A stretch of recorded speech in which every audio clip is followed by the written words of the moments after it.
What will happen to if somebody files an impeachment? It will tie down the House, it will tie down the Senate. None of this will help improve a single Filipino life.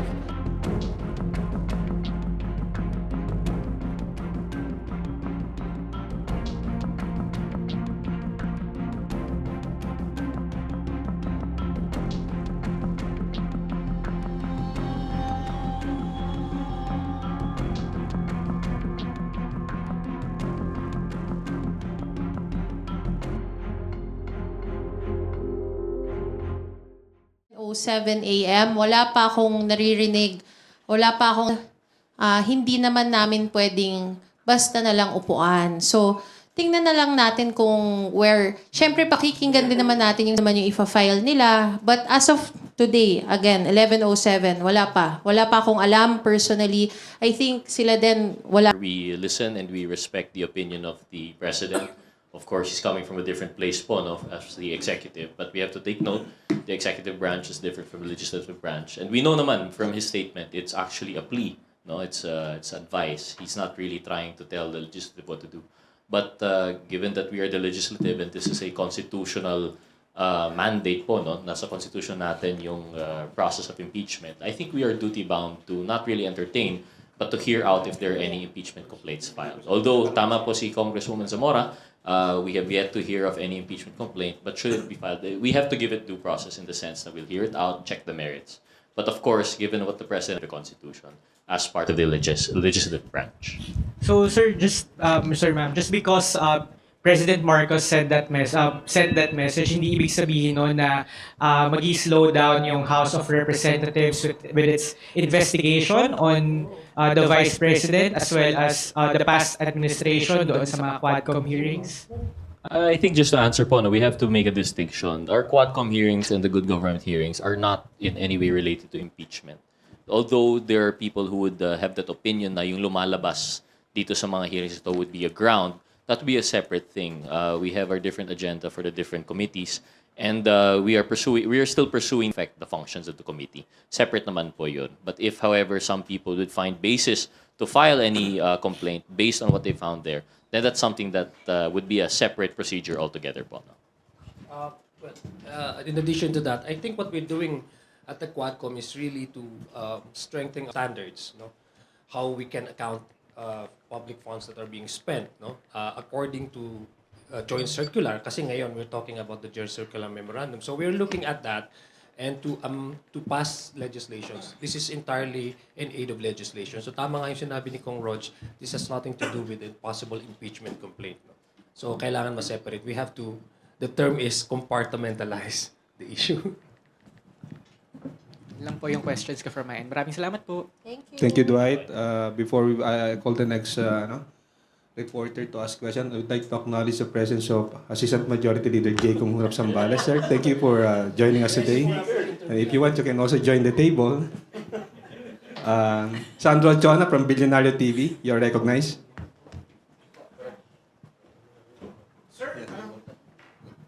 Good morning, sirs and ma'am. Na-mention ni SecGen na we may not have enough time kasi sabi niya, the thoughts on that, sir. So, pwede bang tanggapin? Paano po ba? Pwedeng tanggapin and then maybe next year na?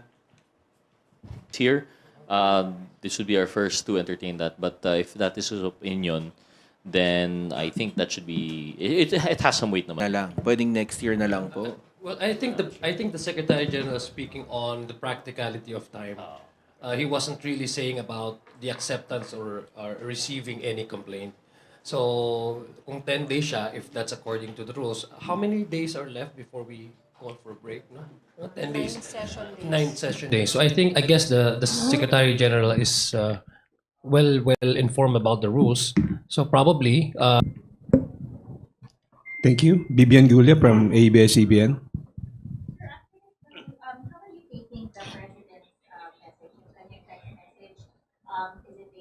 Order, a suggestion, and will you give it weight when you are faced with an impeachment? Wala akong natanggap na text eh. But may confirmation, leaders. No, of course, we're going to put weight bibigyan namin naman kukonsidera namin yung message niya. Una sa lahat, again, 11-12 na, wala pa rin kaming, wala talaga. Sa totoo lang. And kayo naman, nandito kayo araw-araw, wala pa rin, malalaman nyo yan kung meron na, pero wala pa kaming natatanggap. So, wala. I mean, yes, ginagalang namin and binibigyan naming respeto and syempre, pero ang kagandahan naman po with the government now, it's very open lines of communication. We've experienced that po kami sa legislative. Although our functions may not be executive, when we have comments, opinions, they're always open. The secretaries, the president, and all the way down the line, they're very open po for communicating with us. And I think that's what's happening now in the same way. I wouldn't call it a suggestion. Perhaps it's an advice, given his wisdom of what he sees in the situation. So, po. But I really don't think that is an order po, no? Because that's a different jurisdiction naman ng powers natin. Thank you. Well, in addition to that, tama, re-echo yung statement po ng mga kasamahan ko dito. Of course, we would respect the position of the president and we value his guidance, no? Pero sabi nga, hindi yun directive, no? It's an appeal actually, if you look at it. If it's an appeal. So that speaks about again, the character of the president respecting the independence of the legislative, because if it's possible not to entertain, possibly, no, not to entertain. Actually, the statement of the president was sedence respecting the independence of a co-equal branch. Thank you. Second question. Okay, go ahead, Bibian. You did mention na parang patuloy pa rin, tama ba, yung mga investigasyon ng Quadcom? I mean, separate yung investigations ng Quadcom and ng good government on the OVP confidential funds. But sa schedule this week, parang wala pa po ako nakitang schedule ng hearing this week, whereas in the past, parang every week may hearing. Well, it also depends kasi on the availability of our resource persons eh. So once we schedule the Quadcom, once we schedule the next committee persons, kasi of course kailangan mong pag magkukwad ka, maghihiring ka, kailangan lahat ng tatanungin mong tanong at yung dapat na tanunging tao ay nandoon. So yung scheduling naman is, I guess, wala pa, it's not official, but we're looking at possibly this within the week. No? Magkakaroon po ng continuation of the hearing ng Quad. Just to add lang po siguro, dahil lang po wala sa schedule doesn't mean hindi po tuloy. Like we mentioned, I think we're of the opinion, what we understand from what's happening sa Congress is that tuloy pa rin naman po yung ating mga hearings. It's just that as of now, although wala siya sa schedule, we have to take note under our rules, we have 3-day notice. So it could still happen. We have hearings from Mondays to Friday. So it could still be like either today or tomorrow you might receive the notice. But in addition to that, just what we've heard, I think one thing to also consider, although it's not a slowing down, it's Christmas season, mahirap na rin po. All of our congressmen also have to be in the district. They have to be hindi po tuloy. 25. Morning po. Sir, regarding dun sa issue ng time constraint natin, kasi 9 session days na lang. Tapos according to SecGen, 10 days kung sakaling mag-file yung to act on the impeachment complaint. All in all, sabi niya, doon sa prosesong yon 130 days. So, papasok na tayo by February ng election session. Pero, based on our observation on the previous impeachment, like for example, the impeachment case of former President Joseph Estrada, may isang mode na pwedeng i-shortcut siya. Now, what you need only is to get the 1/3 signature of the member of the House of Representatives in order to para mabuo yung tinatawag na article of impeachment. May we know kung sa leadership, sa majority, aside from the statement coming from the President, sa agenda ba ng majority using the shortcut method? Well, yung sa kay former president, that's a direct action taken by the House previously. So ito kasi sinasabi nga namin, there's no advice. We don't actually discuss about impeachment, no. And parati ho namin sinasabi to, there's no official or there's no formal discussion or talks among the leadership. And even sa amin po, about a possible filing of the impeachment. Actually, ang naririnig po natin na may ready for filing yung kanilang complaint are yung mga ibang grupo po outside. But as far as the leadership is concerned, that is, to me, within 9 days, nung sinasabi ni Secgen, that cannot happen because it only possible if the House directly has taken action on the complaint, meaning if you have secured, I guess, a number of signatures of the House. That's the time. That's Again, we aren't in any discussion of any specific process or method na gagamitin because as emphasized, wala namang nagpa-file pa. But just to answer lang po yung question, I think because it's theoretical. Yeah, there are the 3 modes po, no? And I think it would be correct to say that by the 3rd mode, if you're able to secure 1/3 signatures, it would go directly. So just to answer the question, if I understood it correctly, tama po, that would be a way siguro around it's not just magic po, yung 1/3 number of signatures, that's quite a lot, it's 100 plus. So kung meron man, there should be word about it right now, and unfortunately we don't. We're hearing about complaints from private citizens, pero that's still outside pa po. So technically speaking, nothing has started, so we can't really speak about it. Other than being President of the Republic of the Philippines. So kindly, would you like to comment on that? Then why didn't she run? If she had it in the bag, she should have... Dapat tumakbo siya. You know, I mean, 2025 na eh. 'di ba? Ngayon mo pa sasabihin yan. Di sana tumakbo siya. Tsaka yung presidency, dapat para sa kanya yun. Sorry. Kasi 'di ba, I mean, what was that statement for? Then she should have filed to be president, to run for president, but she didn't. She filed to run for vice president. Would you also like to comment on this statement? Ang ganda ng sinabi niya. Yes. I think this is particularly for the House members. Huwag nila ako i-gaslight into saying na ako ang dahilan ng kaguluhan na ito. Ang kaguluhan na ito ay nagsimula sa terrorism nila, sa harassment nila, sa threats nila sa mga personnel of the Office of the Vice President. I mean, particularly about the Good Government Committee hearing po.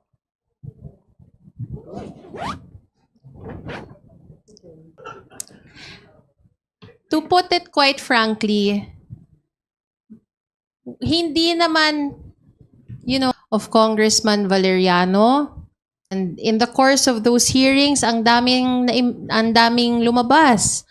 Ang daming acknowledgement receipts, ang daming lumabas na ang dami. Hindi naman, 'di ba? Kami nagpapagod kami, nagpupuyat kami para silipin yung mga dokumento na yon, para isa-isahin, and ang dami naming nakikita. In fact, marami pa kaming nakita na hindi pa namin naitatanong. So, hindi siya terrorism on our part na we're terrorizing the OVP. Had they answered the questions from the very beginning, then sana tapos na sana yung mga hearings ngayon.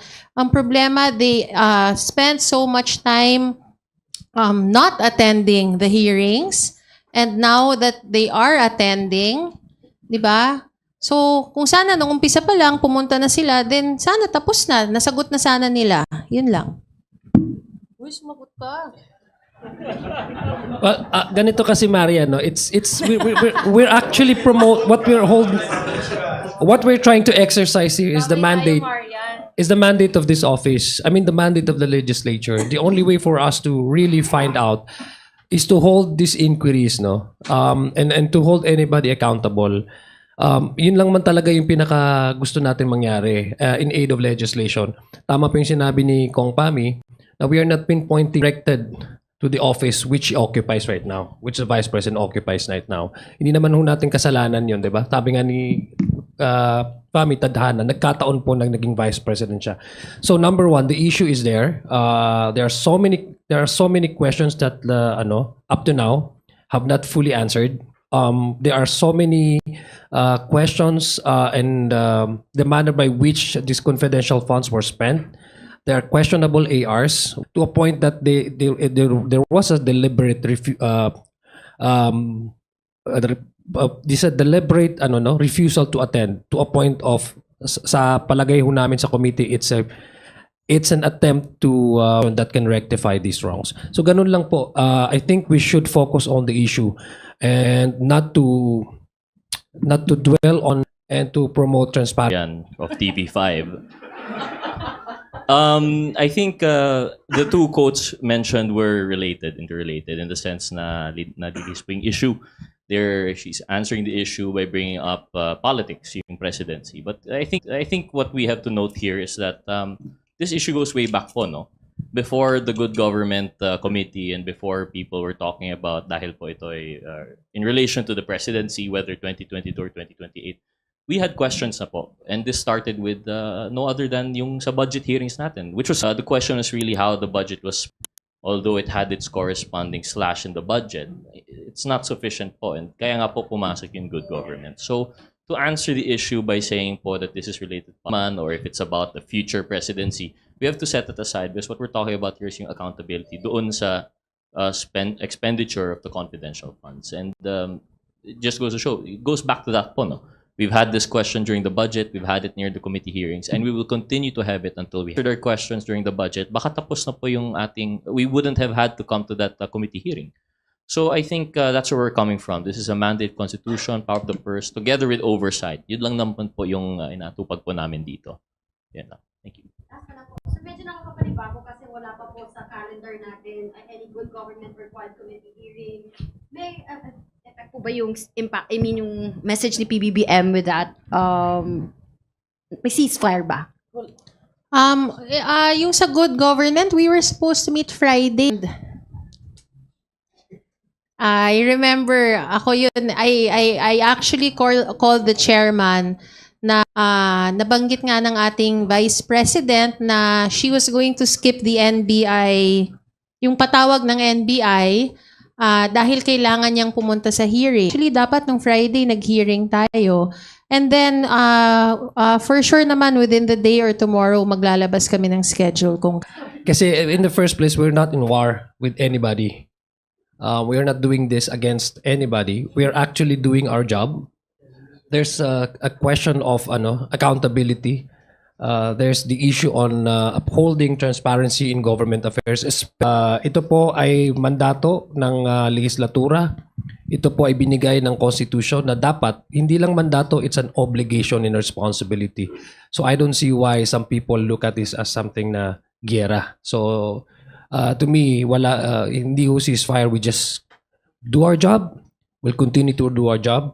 And wala po kaming ginigera sino man o kanino man. Well, again, in addition to that lang po siguro, Marian, no?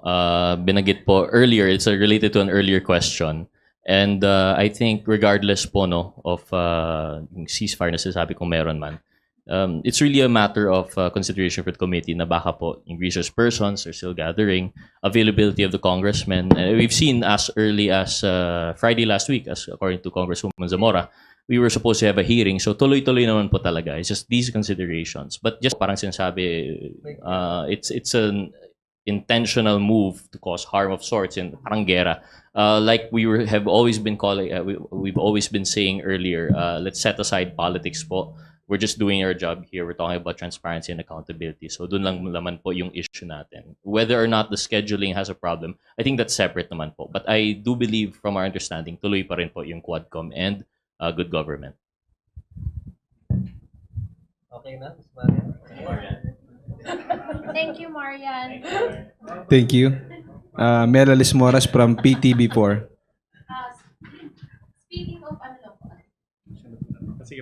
Speaking of good government hearing lang po, can I just ask yung ano po yung naging basis dun sa pag-release ng release order kay Attorney Zulaika Lopez and moving forward?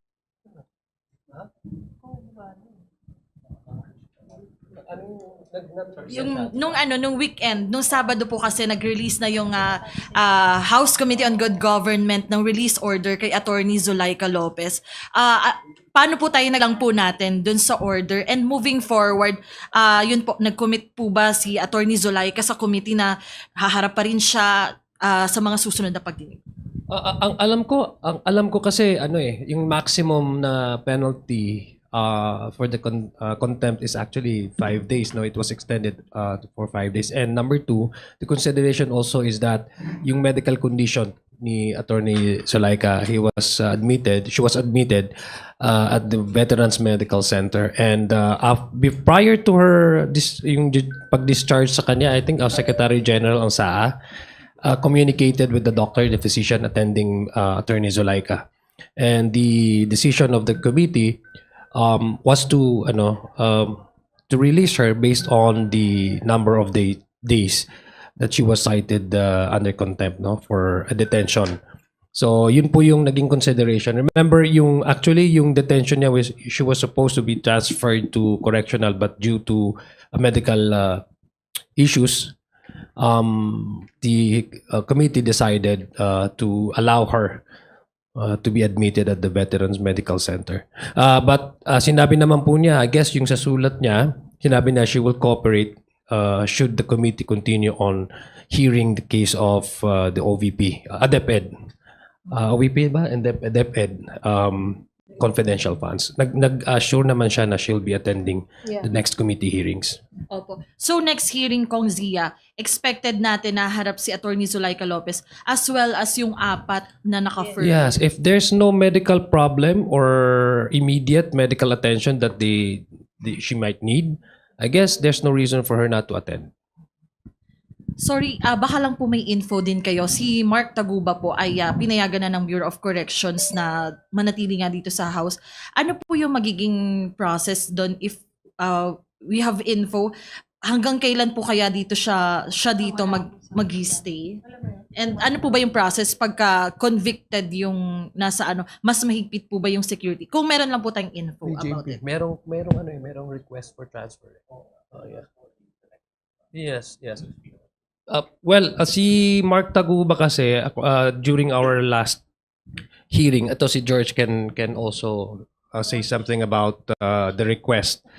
Si Mark Taguba kasi he's been receiving death threats, no? So he requested committee hearing that it would be, I guess, safer kasi yung pag-transport kasi ng mga resource persons requested, and then pumayag naman po sila kasi it also happened to other resource persons. So it would be more convenient and easier for us to request these resource persons anytime that should their attendance or their presence are needed, no, in the Quadcom. So yun lang po yung nag-request. Hearing po yung Alam ko until such time that the committee will file its committee report, determination of the Quadcom, and that's the time that Mark Taguba will also have to return back to where he is imprisoned.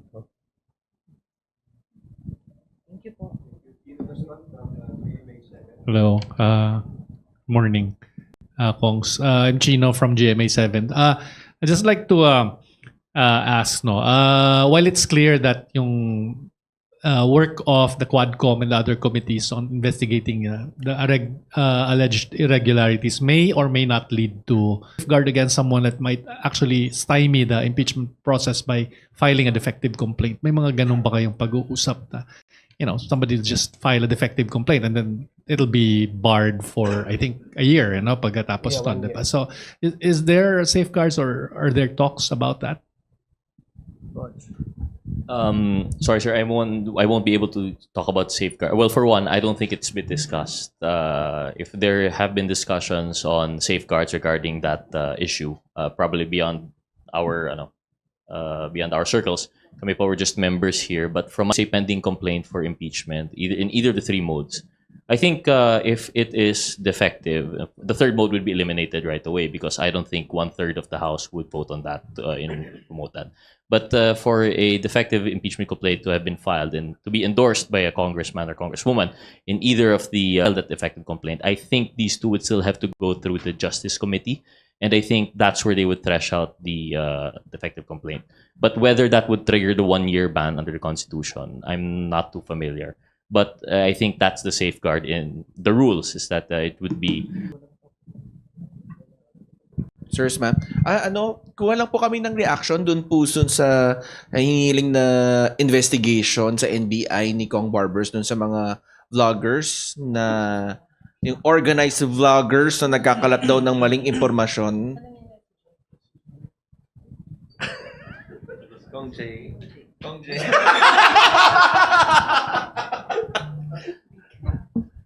Just to start lang po siguro, I think we all here in the House, I can't speak for them, but I think we would be in support po of the call ni witness po kung anong nangyayari with these vloggers, and I think he also made mention of yung mga troll farms, and it seems to be a concerted effort po talaga.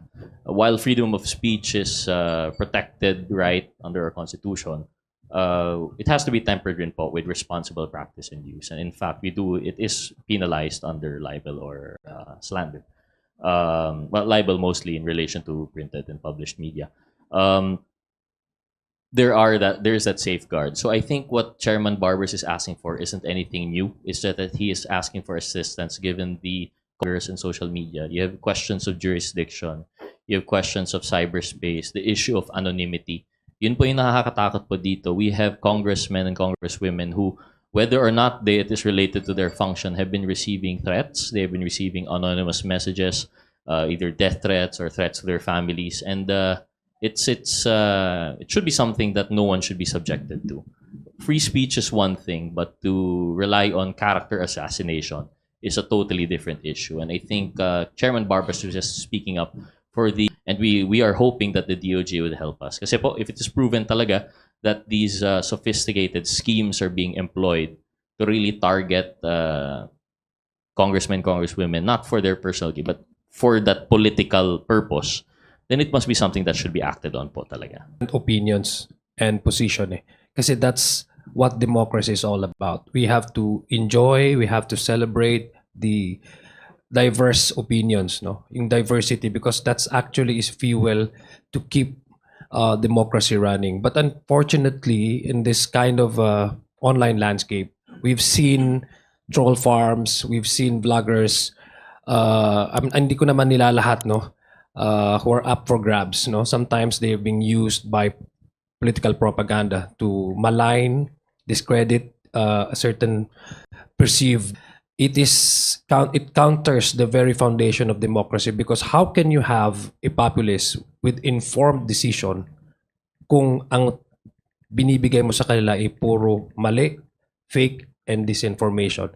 I guess this is a call for every one of us that in order for us to maintain a healthy communication space for everyone, dapat natin din magkaroon ng safeguards na hindi mahaluan ito ng propaganda, peking propaganda. Agree on facts. Unfortunately, naging subjective ang facts ngayon. Dahil dun yung karamihan po sa mga trolls, mga troll farms, dinidistort nila yung facts. So I guess that yun ang intention ni Congressman Chairman Barbers, that we can disagree, but at least let's agree on facts. Yung magandang spasyo sa pakikipagtalakayan sa publiko.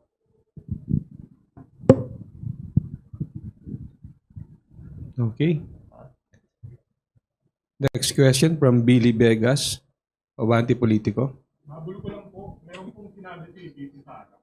Sabi po niya, mas sure pa daw na dadalo siya doon sa hearing ng good government kaysa doon sa patawag ng NBI.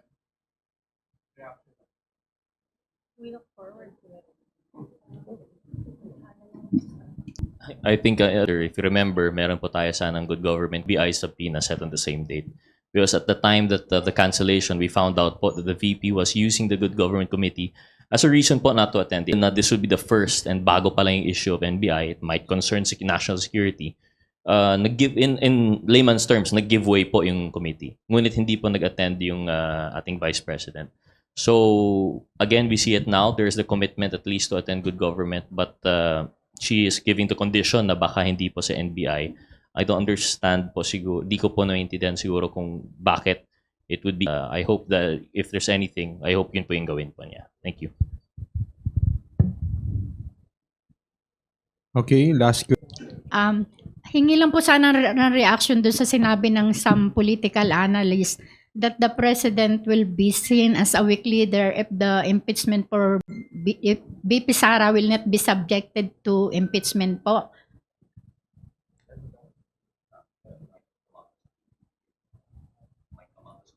If To answer po, no. Of course, everyone's entitled to their opinion, and that political analysts, if they believe impeachment is the only route to show strength, then we can't change that. But siguro po, ako personal opinion for this representation, impeachment is not the only avenue to exert kung ano man yung tama. As we've discussed prior, wala naman pong immunity ang Vice President. There are also possibilities for criminal accountability, criminal liability to be had through, yun nga po, and we've seen it. The PNP has filed cases, the DOJ, through the NBI started investigation. So it's not the only way to, exact accountability for those acts. But regarding impeachment po, that's a totally different matter also. And it would not come from the president. I don't know why it should reflect on the president, because the impeachment complaint should come from either a private citizen or that endorsed by the member of Congress. So if wala po mag-file, honest na yun. Actually, dadagdagan ko lang, no. Kailangan po natin maintindihan na magkaiba po yung trabaho ng executive at saka legislative. If it's about the impeachment, possible impeachment complaint, it's entirely up to the po ng president. It's just his personal take on that. And that should not be taken as something that maybe as a gauge on how strong he is as a leader. I think he has so strong points naman eh. Kasi ang sinabi naman po niya doon, let's focus on nation building. Let's focus on the problems. That's how he viewed that with yung lens and yung access niya po being the top executive official in the land. No, he's the #1 president. He's running the affairs of the government. When you talk about complaint of possible complaint, membership, individual members will look at the merits. No, balikan ko lang po yung kaninang tanong ni ang ating kaibigan, Billy, boss. sir. I think choosing between the two, it's not really a matter of choice.